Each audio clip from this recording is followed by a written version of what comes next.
Seattle Seahawks return to practice today as they get ready for Sunday's opener with the San Francisco 49ers.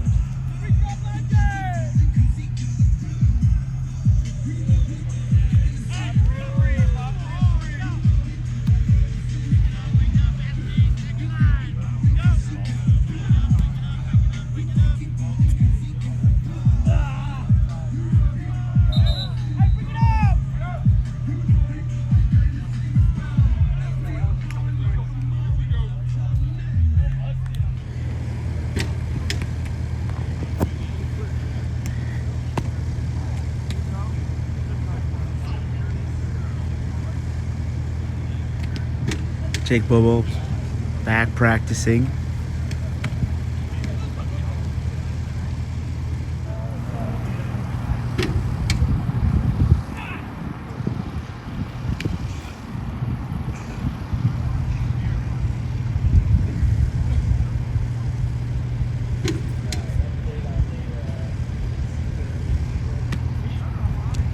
Torrey Horton looks like he's practicing.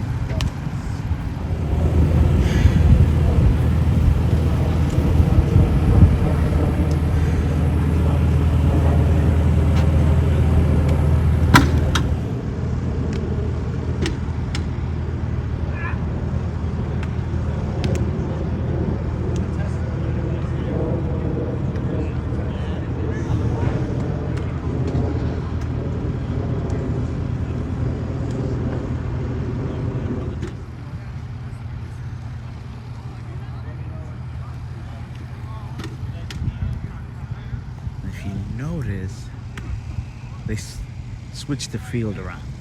Normally they go north and south. If you look right now, they're going east and west.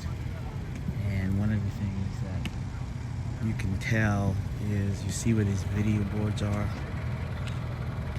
So when they scrimmage, players will kind of be around there. Take a look at the replay. So normally, as I said, those things are either on the east, so the video boards are usually either east-west, so now you see them north here.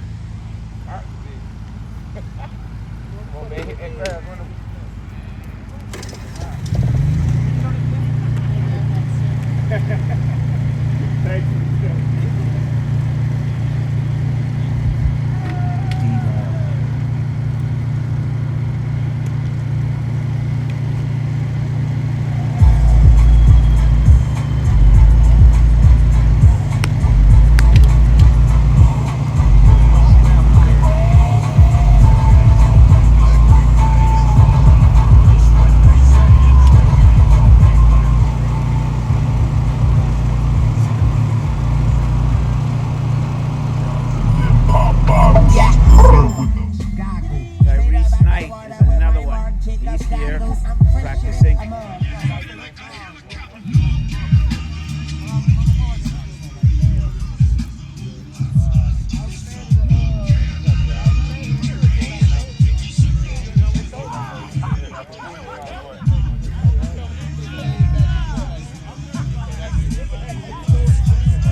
disappoint you, but there's no injury report today.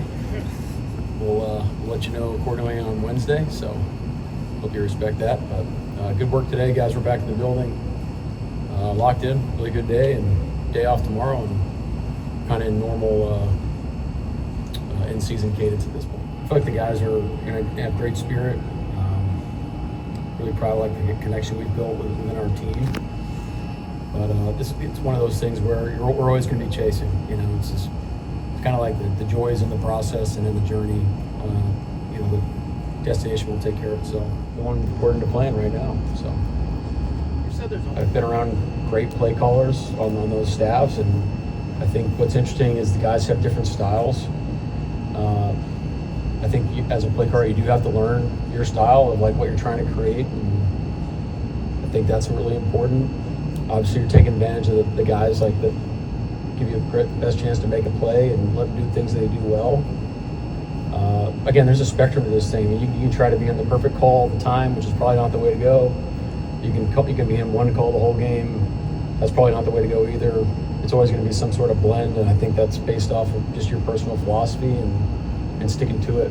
Making sure that your process kind of follows that, so you're not all over the place. But it's an interesting question. I probably need to think about it more honestly. Getting in an in-season routine and cadence that they can grab a hold of and kind of make it theirs. Everybody's routine is different throughout the week.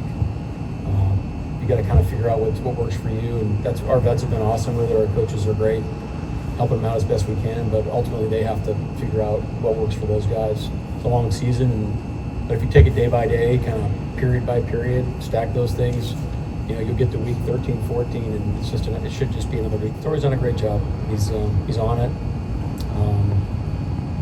But he's in a great spot mentally. Hasn't had a lot of game experience yet, so my recommendation to him is just go out and do all the things that you're doing in practice. But he's on it. He does a great job. As a play caller, I've had a guy that just wants me to tell him to call and shut up, and then there's been green dot guys that don't want me to shut up and just tell them all the things. So I like the guys that I get to talk to a lot.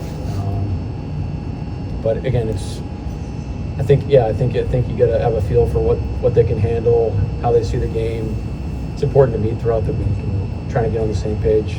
Probably not quite the same as an offensive play caller or the quarterback, but it's probably the closest equivalent that you get to, forging that relationship and spending that time together. Where understands the game, to come in the middle of the season. I know, similar schemes and language and things like that, so probably accelerated my learning curve a little bit, but that's not easy. You're going to a new building, going across the country. There's a lot of stuff going on, and then for him to play as well as he did, feeling the way he did, meant a lot for our football team. I think the guys recognize that, and I know our coaches and myself do too. More than one position group that's affected. Normally that's some sort of structural thing or just making sure we're playing something the same way. Everything else, we get on the same page with the position coaches, and they can handle it within their group. But that's only my rule of thumb of whether or not it needs to be talked about. After a game, I like to watch, as a head coach, I like to watch it straight through, not like one phase at a time. It's just what I prefer as the game unfolds. All right, there you go. You saw some B-roll, and then you heard from Mike McDonald. And I would say that the best news for today was that Jake Bobo was back practicing, and so was Tyrese Knight. Now, because today's a bonus day, Mike McDonald and the team do not have to give an injury report, and you heard that at the top. Now, we also don't get to see the full practice, but the fact that Knight and also Bobo were out there at the beginning, I think bodes really well in terms of them getting ready for week one. We'll know Wednesday because that's when the team has to give an injury report, but the team looked healthy today, and it's day one, as I said, as they prepare for the San Francisco 49ers.